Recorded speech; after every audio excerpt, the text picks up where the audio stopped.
Olá, meu irmão, minha irmã, que a graça e a paz do nosso Senhor e Salvador Jesus Cristo seja sobre a sua vida e a sua família nesta hora. Mais uma vez, nós nos encontramos por aqui, por este canal, para podermos cultuar ao nosso Deus.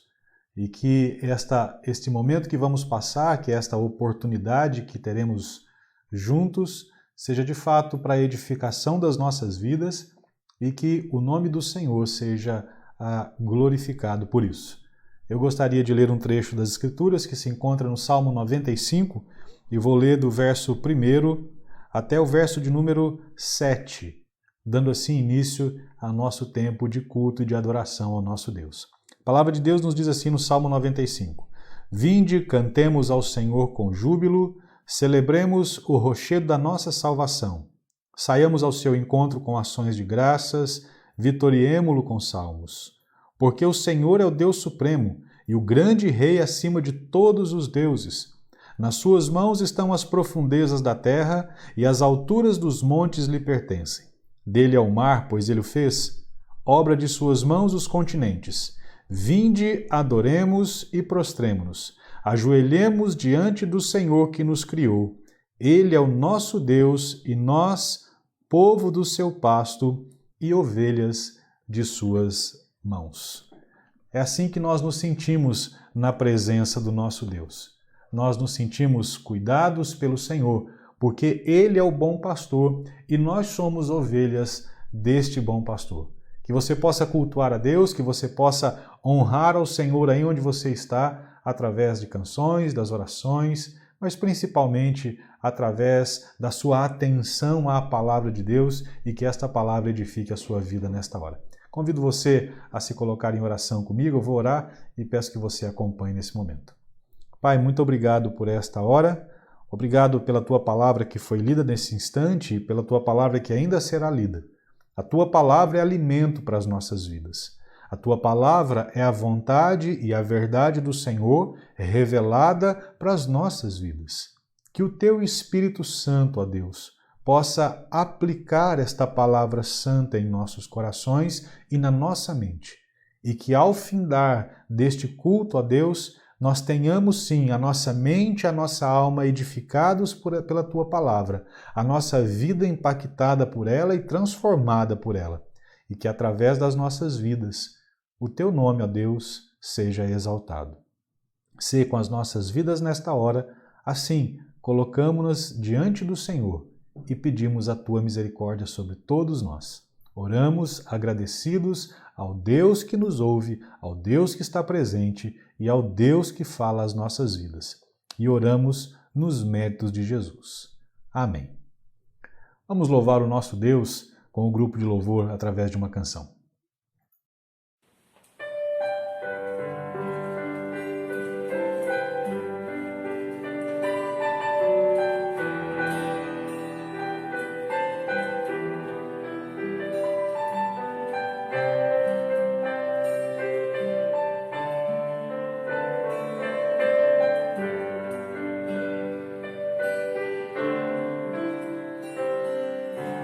O esplendor de um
Como é bom a gente poder engrandecer a Deus, louvar ao Senhor, expressar com a voz, com a canção, aquilo que de fato Deus Ele é para nós. Ele é o nosso Senhor, Ele é o nosso Salvador e é um prazer para nós podermos cultuar e louvar ao nosso Deus.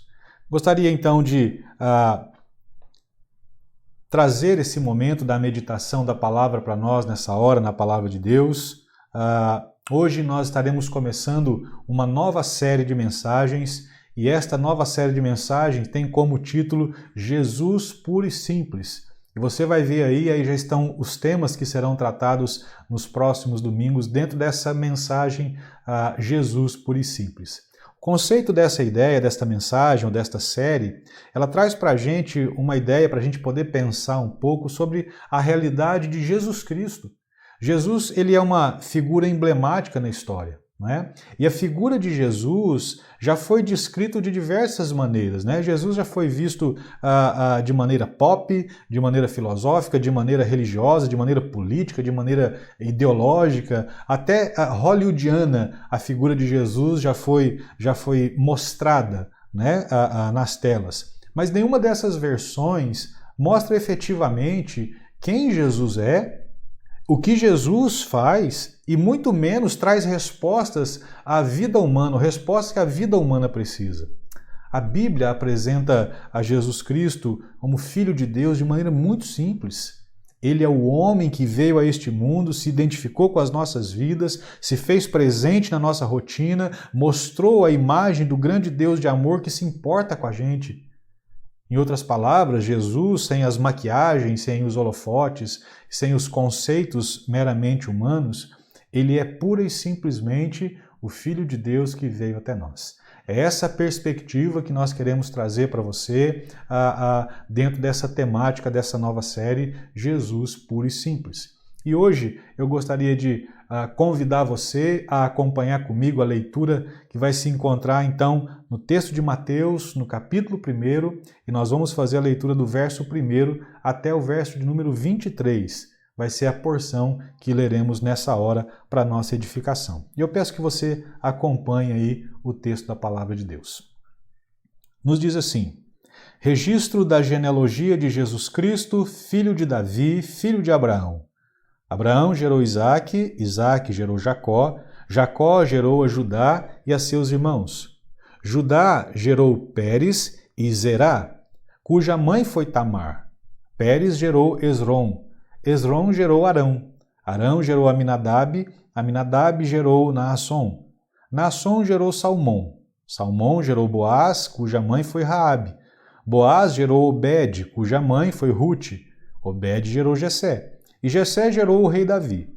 Davi gerou Salomão, cuja mãe tinha sido mulher de Urias. Salomão gerou Roboão, Roboão gerou Abias, Abias gerou Asa. Asa gerou Josafá, Josafá gerou Jorão, Jorão gerou Uzias. Uzias gerou Jotão, Jotão gerou Acás, Acás gerou Ezequias. Ezequias gerou Manassés, Manassés gerou Amon, Amon gerou Josias. E Josias gerou Jeconias e seus irmãos no tempo do exílio na Babilônia.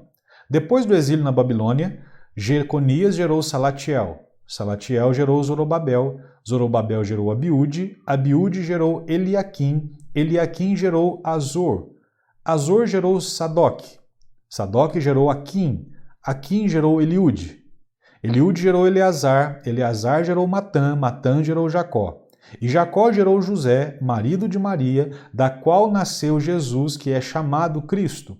Assim, ao todo houve 14 gerações de Abraão a Davi, 14 de Davi até o exílio na Babilônia e 14 do exílio até o Cristo. Foi assim o nascimento de Jesus Cristo. Maria, sua mãe, estava prometida em casamento a José, mas antes que se unissem, achou-se grávida pelo Espírito Santo. Por ser José, seu marido, um homem justo e não querendo expô-la à desonra pública, pretendia anular o casamento secretamente. Mas depois de ter pensado nisso, apareceu-lhe um anjo do Senhor em sonho e disse: José, filho de Davi, não tema receber Maria como sua esposa, pois o que nela foi gerado procede do Espírito Santo. Que ela dará à luz um filho, e você deverá dar-lhe o nome de Jesus, porque ele salvará o seu povo dos seus pecados. Tudo isso aconteceu para que se cumprisse o que o Senhor dissera pelo profeta. A virgem ficará grávida e dará à luz um filho, e lhe chamarão Emanuel, que significa Deus conosco.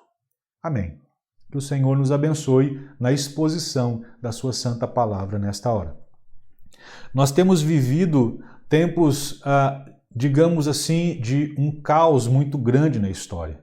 Nós temos passado por pandemia, nós já ouvimos notícias de nuvem de gafanhotos, nós já passamos pelo tal do ciclone bomba, casos de corrupção estão saindo pelo ladrão nas mídias sociais, rumores de guerra estão sendo ouvidas aqui e acolá. Recentemente, essa semana, houve aquela explosão no Líbano, há notícias de perversões e imoralidades sexuais à torta e à direita, principalmente por pessoas as quais a gente poderia dizer que estariam acima de qualquer suspeita. Para você ver que por aí afora a situação ela não é nem um pouco suave, nem um pouco tranquila.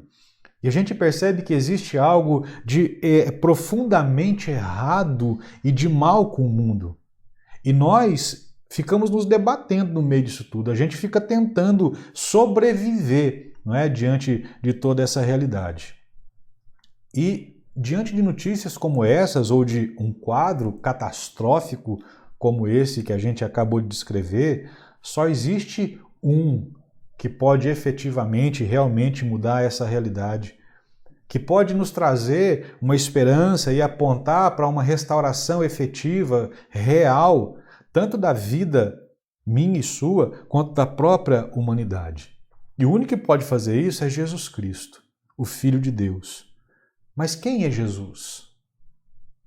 Infelizmente, Jesus se tornou muita coisa para muita gente, mas muita coisa que não explica nada e que não diz efetivamente quem Jesus é. Para muita gente, Jesus se tornou apenas um objeto de discussão, uma marca a ser carregada, um domínio virtual, jesus.com, alguma coisa nesse sentido, um personagem histórico, um ícone da cultura, para outros apenas um ponto de vista. É uma figura que alguns amam, outros ignoram e outros ainda detestam. Mas quando a gente olha para a palavra de Deus, a gente vai perceber que Jesus foge de todos esses conceitos que as pessoas podem dar a ele, que a sociedade pode dar a ele, que a cultura pode dar a ele. Quando a gente olha para a Escritura, nós vemos Jesus, Deus homem. Quando nós olhamos para a Escritura, nós vemos que, seja na realidade física ou espiritual, seja na realidade material ou imaterial, Jesus é aquele que se revela, que se revelou à humanidade carente de um Salvador real. É esse o Jesus que as Escrituras nos mostram. Jesus é tudo aquilo que nós precisamos, Ele é tudo o que temos e a partir dele nós encontramos vida. É isso que a Escritura nos diz lá em Colossenses capítulo 1, do verso 15 ao verso 18, quando fala que Ele é a imagem do Deus invisível, o primogênito de toda a criação, pois nele foram criadas todas as coisas no céu e na terra, as visíveis e as invisíveis, sejam tronos ou soberanias, poderes e autoridades. Todas as coisas foram criadas por Ele e para Ele. Ele é antes de todas as coisas, e nele tudo subsiste. Ele é a cabeça do corpo, que é a igreja, é o princípio e o primogênito dentre os mortos, para que em tudo tenha a supremacia. Esse é Jesus Cristo. Esse é aquele que, segundo o texto, é a imagem do Deus invisível, é aquele que, através dele, tudo foi criado. E tudo passa por Ele, e tudo é para Ele, e tudo é para a sua glória. Portanto, quando nós olhamos para esse texto que nós acabamos de ler, a narrativa de Mateus, ele nos aponta para uma genealogia. É uma quantidade enorme de nomes, chega até a ser cansativo de ter que ler esses nomes todos, mas essa genealogia revela algo profundamente importante e surpreendente a respeito da vinda de Jesus. Deus planejou a chegada do seu Filho antes mesmo de criar a própria terra. Apocalipse capítulo 13, verso 8 diz isso. E prenunciou a pessoa grandiosa que Jesus seria no decorrer da história. Tanto a genealogia aqui de Mateus, quanto o anúncio do anjo sobre o nascimento de Jesus contempla a história, contempla os contextos de vidas distintos que essa própria narrativa aponta, e aponta também, contempla a intervenção do amor de Deus nesse mundo em meio às mais diversas lutas pessoais que as pessoas têm vivido no decorrer da história. Portanto, meu irmão, minha irmã, pensando em tudo isso como um pano de fundo para começar esta mensagem, eu gostaria de meditar com você hoje sobre o seguinte tema: Jesus veio como homem. Dentro desse tema maior da nossa série de Jesus puro e simples, esse texto nos mostra Jesus vindo como homem. E o primeiro ponto desta mensagem está no verso 17 e diz que com a sua humanidade, Jesus rompe em amor na história. Verso 17 nos diz assim: assim, todas as gerações, desde Abraão até Davi, são 14. Desde Davi até o exílio na Babilônia, 14 gerações. E desde o exílio na Babilônia até Cristo, 14 gerações. Mateus aqui ele faz questão de usar uma genealogia ascendente, ou seja, que começa por Abraão, passando por longos períodos na história até chegar à pessoa de Jesus Cristo. E por que Mateus faz questão de fazer essa narrativa, de descrever essa narrativa? Mateus faz isso para poder mostrar para os seus leitores que Deus estava presente na história deste povo e do seu povo desde épocas remotas, desde muitos séculos antes, cuidando de tudo. E que exatamente num tempo oportuno, Jesus Cristo pudesse vir a esse mundo como o plano de Deus para a vida da humanidade. E isso aconteceu. Jesus ele rompe com a eternidade. E Jesus então se torna homem na nossa história, na minha história, no nosso mundo e na sua história. Veja na genealogia esse fato, né? A genealogia de Jesus mostra o Deus que entra na história por amor, e é uma narrativa aí para a gente poder entender isso. Do verso 1 até o verso 5, está mostrando ali a história primitiva de Israel, de pessoas que fizeram parte dessa história primitiva de Israel. Do verso 6 ao verso 11, narra-se o período da monarquia, que vai então até o exílio na Babilônia. Do verso 12 ao verso 15, narra-se o período pós-exílico. E o verso 16, então, resume aí a família de Jesus, e o texto diz: e Jacó gerou José, marido de Maria, da qual nasceu Jesus, que é chamado Cristo. Cristo significa Messias. Jesus era o Messias esperado. Ele era a redenção do seu povo. Ele era tudo aquilo que o povo na época de Mateus precisava, e tudo aquilo que eu e você precisamos como uma realidade para o nosso tempo de hoje. É por isso que Mateus faz questão de começar essa narrativa lá atrás, para poder mostrar que essa história, a história da humanidade, está dentro do plano de Deus e que nada fugiu ao plano de Deus. A vinda de Jesus a esse mundo revela o Deus de amor agindo na história humana, porque essa era a única forma de Deus oferecer o seu amor redentor. Jesus, ele entra na nossa história para que a gente pudesse ser reconectado à vida, para que a gente pudesse ser reconectado à fonte única de vida.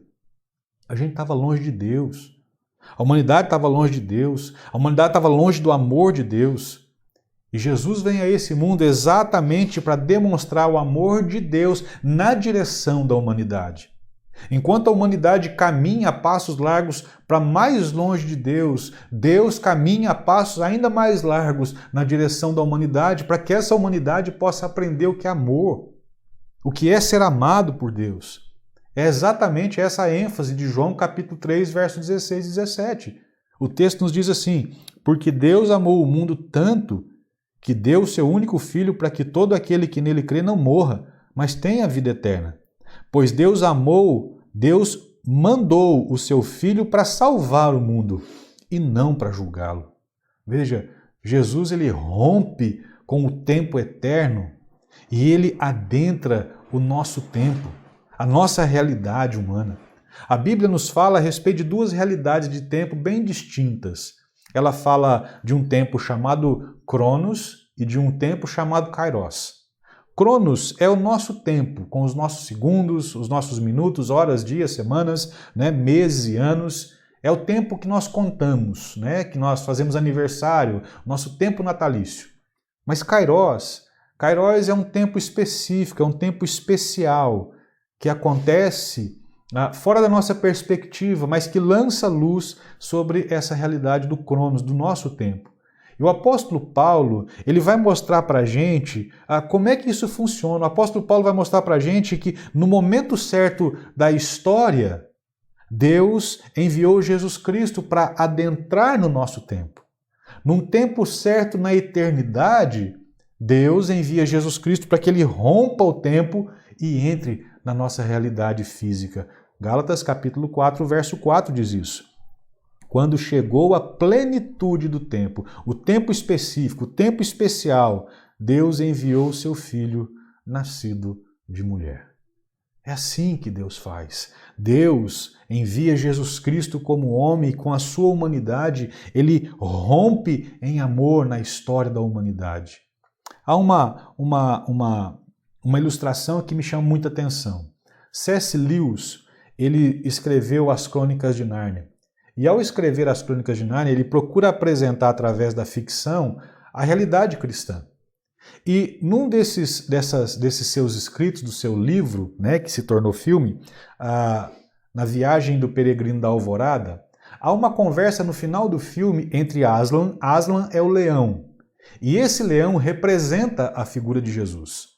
E a pequena Lucy. E nessa conversa há algo fantástico que ilustra muito bem aquilo que eu quero dizer para você. A história diz assim, o filme diz assim, nesse encontro no final entre os dois. Lucy pergunta, você vai nos visitar em nosso mundo? Aslan então responde, eu vou ficar vigiando vocês sempre. Como? Pergunta Lucy. Aslan responde, em seu mundo eu tenho outro nome. Vocês devem aprender a me reconhecer nele. Foi para isso que foram trazidos para Nárnia. Tendo me conhecido um pouco aqui, podem me reconhecer melhor lá. Lucy então pergunta, nós vamos voltar a nos ver? Aslan então responde para ela, vamos, querida. Um dia nós voltaremos a nos ver. Veja, partindo da mentalidade de Lewis aqui, Jesus é o nome de Aslan no nosso mundo.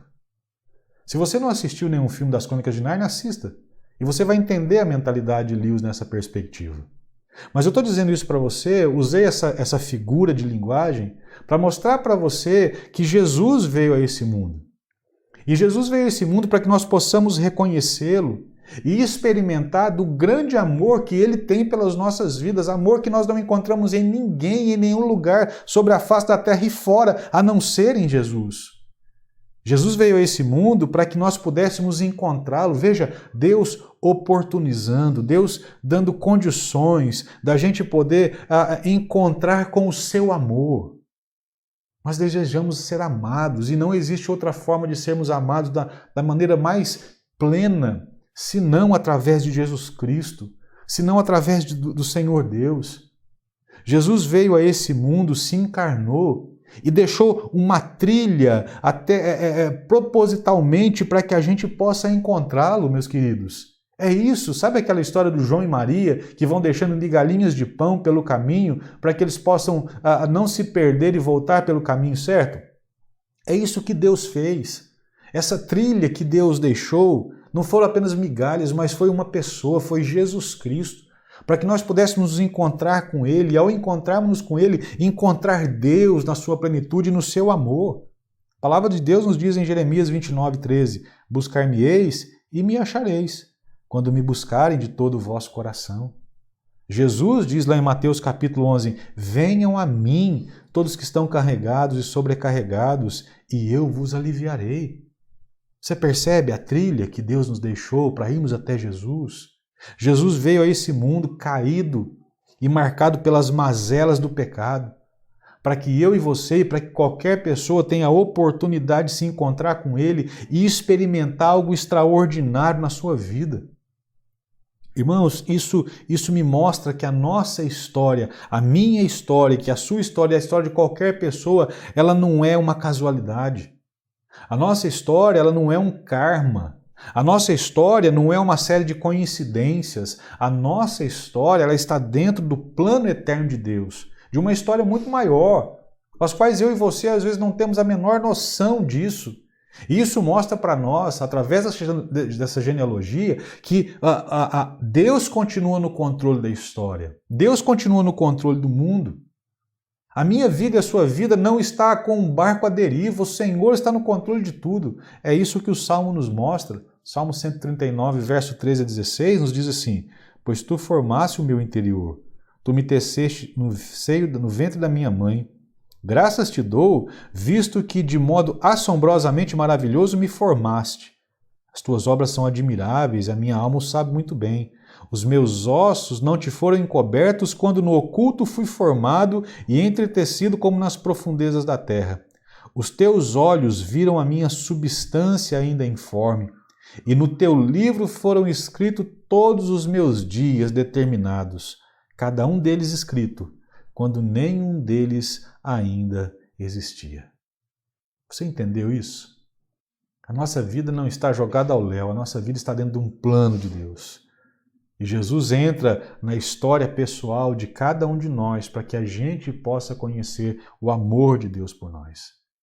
Jesus chora com você, Jesus conforta você, Jesus se alegra comigo e com você, mas tenha certeza que Jesus caminha conosco sempre.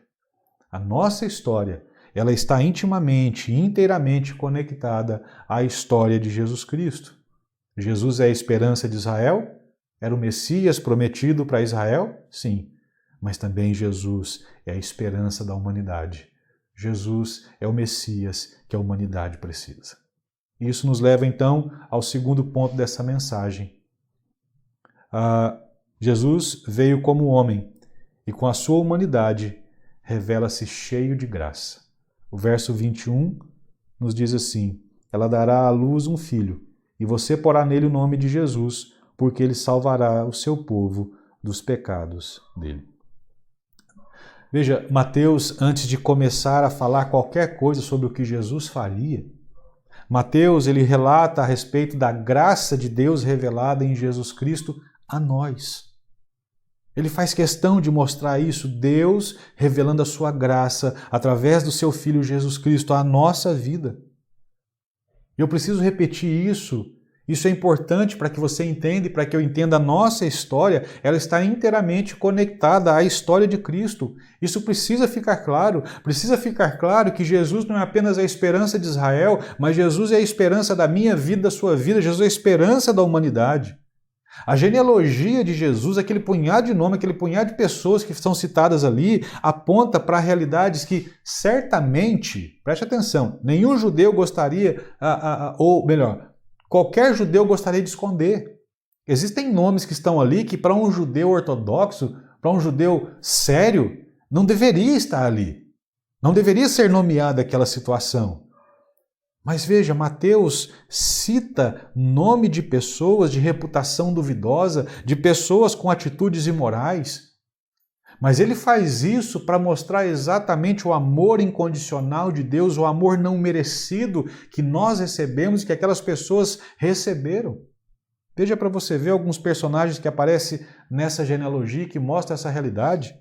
Nós temos ali no verso 3 que Judá gerou de Tamar. Tamar é nora de Judá. Tamar não havia conseguido ter filhos, seu marido tinha morrido. E em determinado momento, ali em Gênesis 38, ela se veste de prostituta. E ela então se deita com o seu sogro, e ela tem filhos gêmeos, Pérez e Zerá. Quando informam a Judá que a Tamar estava grávida por um ato de prostituição, ele ordena que a queimassem. Mas quando ela apresenta provas de que o próprio Judá era o transgressor, então essa ordem ela é revogada. Se você quer saber mais dessa história, leia lá em Gênesis capítulo 38. Agora o que me chama a atenção é que apesar da iniquidade como essa, o Salvador, ele, segundo a sua natureza humana, se prontificou a marchar das glórias celestiais até a encarnação nesse mundo por amor ao seu povo. O verso de número 5 fala de Raabe. Raabe era uma prostituta cultual cananita em Jericó. Mas a graça de Deus alcança a vida dessa mulher e transforma a vida dessa mulher. O verso 5 ainda fala de Ruth. Ruth era uma moabita. Ruth não fazia parte do povo de Israel, não era judia. Mas essa mulher experimentou na sua época o resgate da sua vida através de um homem chamado Boaz. Veja, Jesus homem tem no seu DNA o sangue de uma moabita. Para a gente não pode, talvez isso não faça nenhum sentido. Talvez você fale, pastor, mas quem que é moabita? O que isso quer dizer?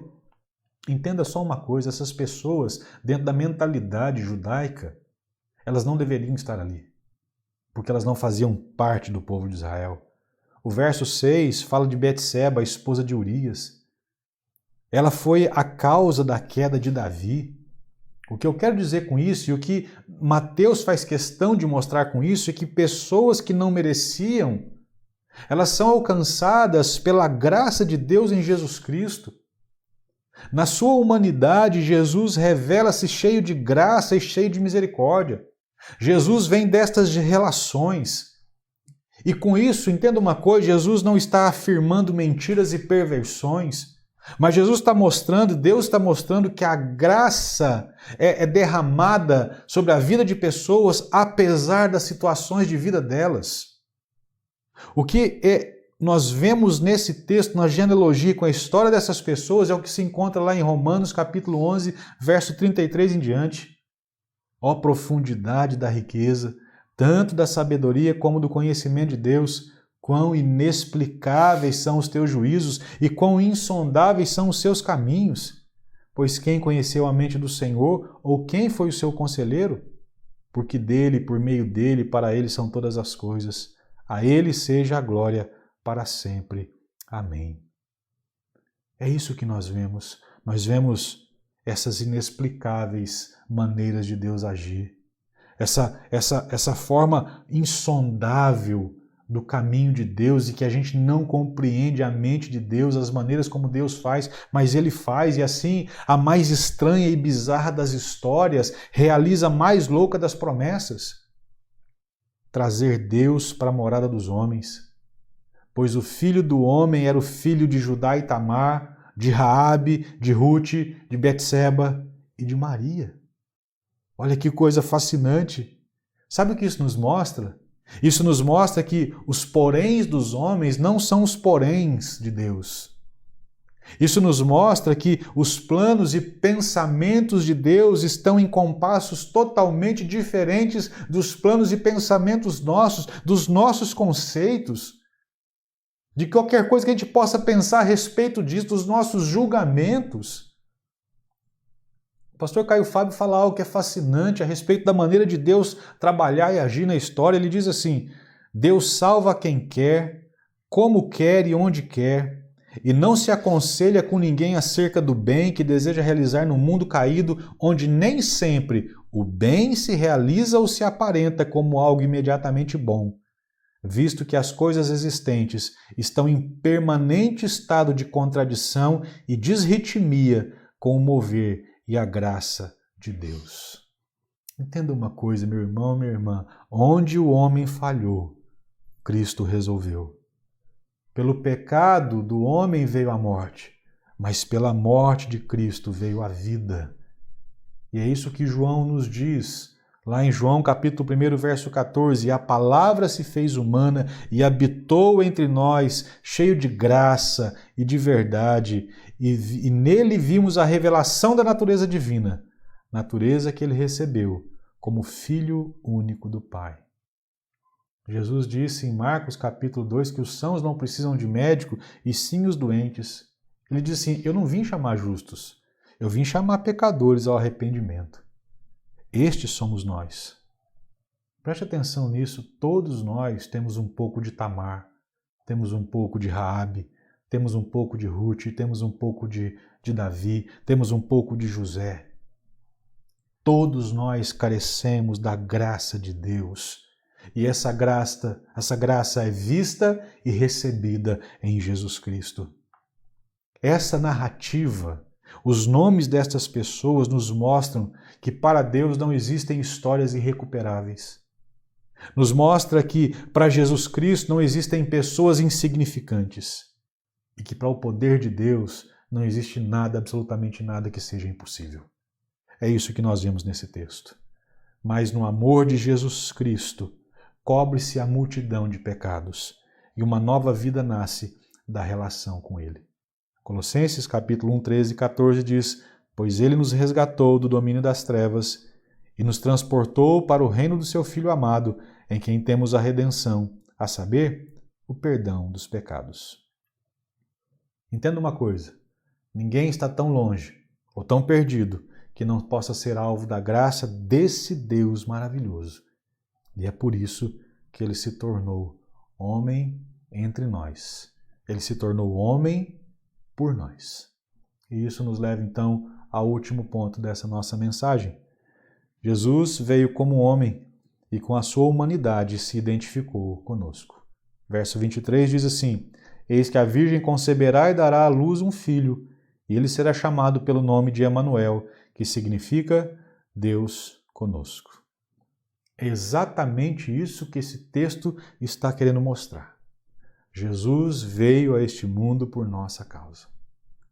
E meu irmão, minha irmã, não havia uma forma melhor de se identificar comigo e com você, senão se tornando um de nós. Filipenses capítulo 2, versos 5 a 8 nos diz assim: Cristo Jesus tinha a mesma natureza de Deus, mas não considerou se apegar a isso. Pelo contrário, ele abriu mão de tudo que era seu e tomou a natureza de servo, tornando-se assim igual aos seres humanos. E vivendo a vida comum de um ser humano, ele foi humilde e obedeceu a Deus até a morte e morte de cruz. Jamais se esqueça disso. Jamais se esqueça dessa verdade. Agora, Deus tem um rosto. Agora, Deus tem um rosto. E Ele se esvaziou por mim e por você. É muito importante e muito interessante nós olharmos para esta porção da palavra de Deus, para esta genealogia de Jesus e perceber a sua humanidade e reconhecer também na sua humanidade a sua divindade. O Jesus humano que a Bíblia apresenta, ele nasceu de uma mulher, ele tinha um corpo normal, ele cresceu como menino, ele teve fome e sede, ele ficou alegre e triste, ele sorriu, ele chorou, ele tinha amigos e também tinha inimigos. Ele celebrava a vida, ele festejava a vida, ele sentiu dor. O Jesus humano morreu, mas ele ressuscitou e está vivo. É isso que torna Jesus diferente de todos os outros. Ele era como nós, se moveu como nós, caminhou como nós, mas era o Cristo, era o Messias, era Deus encarnado, era o Deus presente, é o Deus vivo, é o Deus no nosso meio. É isso que Aslan falou ali para Lucy. Eu continuo cuidando de vocês. Vocês precisam me reconhecer no mundo de vocês. Ele é o Deus que veio, Ele veio em nosso meio, que mudou a nossa vida. Veja como isso é extremamente importante quando a gente olha para a palavra de Deus. As narrativas nas Escrituras, elas servem para nos despertar a atenção de como tudo aconteceu na época de Jesus, para que eu e você possamos entender o Cristo a qual nós servimos, a importância dele na nossa vida. Há uma narrativa bíblica em Lucas capítulo 7 que diz que depois de Jesus realizar uma grande cura, o povo começou a exaltá-lo. E aí eles perceberam que uma nova realidade estava acontecendo ali. Esse texto fala a respeito da ressurreição do filho da viúva de Naim. E o texto nos diz assim: Jesus lhe ordenou: jovem, eu te ordeno, levanta-te. Na mesma hora ele se levantou e começou a falar. E Jesus o entregou à sua mãe. Todos perceberam que havia ali um santo mistério. Deus estava agindo no meio deles. Foram tomados por um temor reverente, mas não podiam conter a explosão de alegria. Não paravam de falar: Deus está de volta. Ele olhou para as necessidades do seu povo. Deus está presente entre nós. Deus continua olhando para as necessidades do teu povo. Lembra do que eu falei lá no começo, lá na introdução, de todas aquelas mazelas que a gente está vivendo? Deus não deixou de olhar para isso. Deus não deixou de cuidar do seu povo, Deus não deixou de cuidar das suas necessidades, da sua vida, da sua história. Você precisa crer nisso, porque isso é que vai trazer esperança para que você continue caminhando em meio a toda essa mazela, essa desgraça que está vivendo, que o mundo tem passado. É importante você notar isso. E por que Jesus veio como homem? Jesus veio como homem para que ele pudesse salvar os homens dos seus pecados. Pecados esses que trouxeram todas essas mazelas que nós estamos vivendo hoje em dia. Mas Jesus veio como homem também para esse mundo, para que eu e você pudéssemos nos identificar com Ele na sua humanidade. E ao nos identificarmos com Jesus na humanidade dele, nós pudéssemos recorrer a Ele, porque teríamos a certeza de que Ele sabe exatamente o que é sentir tudo aquilo que nós sentimos.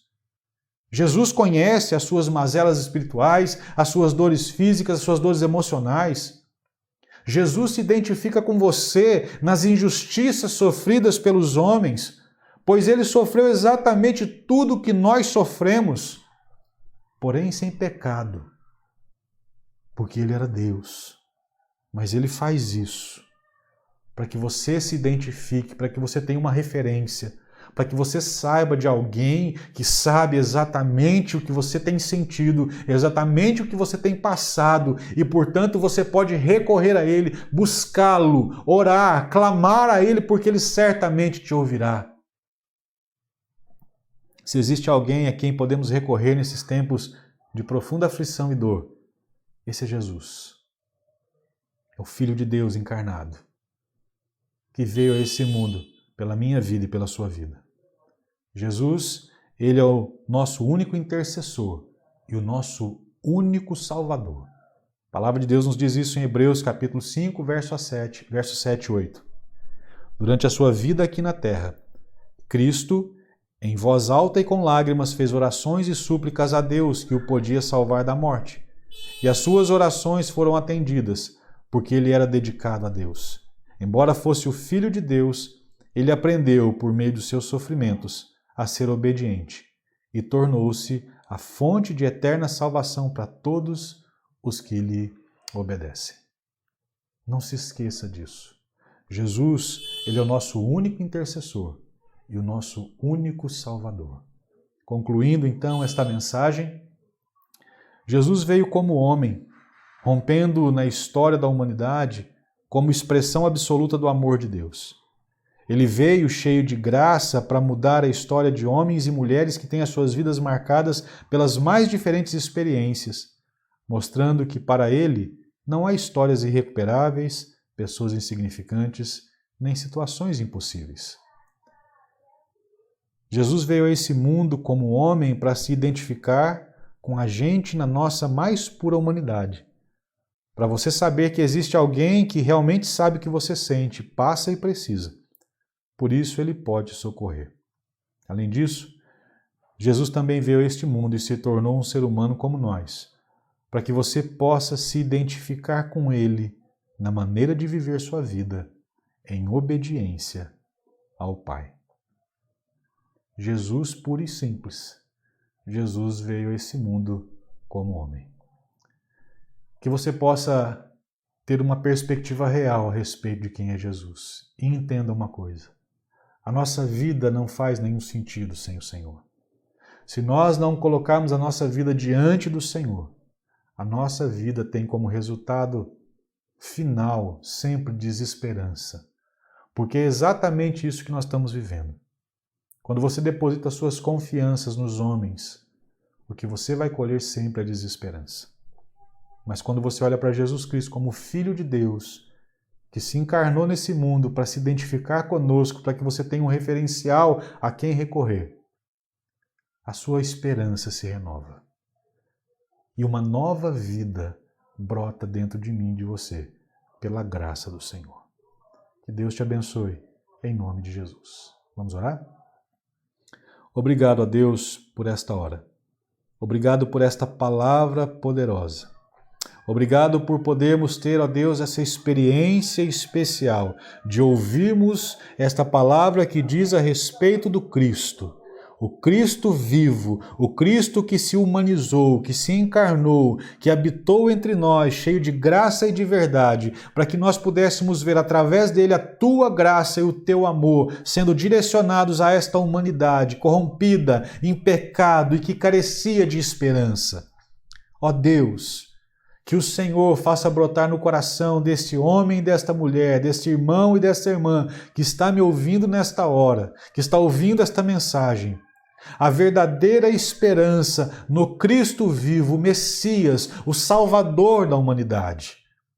Que se porventura houver qualquer tipo de desesperança, qualquer tipo de desânimo, de frustração, renova em nome de Jesus tudo isso, a partir, ó Deus, de um novo saber, de uma nova consciência a respeito de Jesus, o Filho de Deus, o Jesus homem que veio a este mundo para se identificar conosco, para mostrar o amor de Deus presente na história da humanidade. Que em nome de Jesus, o teu Espírito Santo aplique esta verdade profunda e eterna no coração e na mente deste irmão e desta irmã que me ouve nessa hora.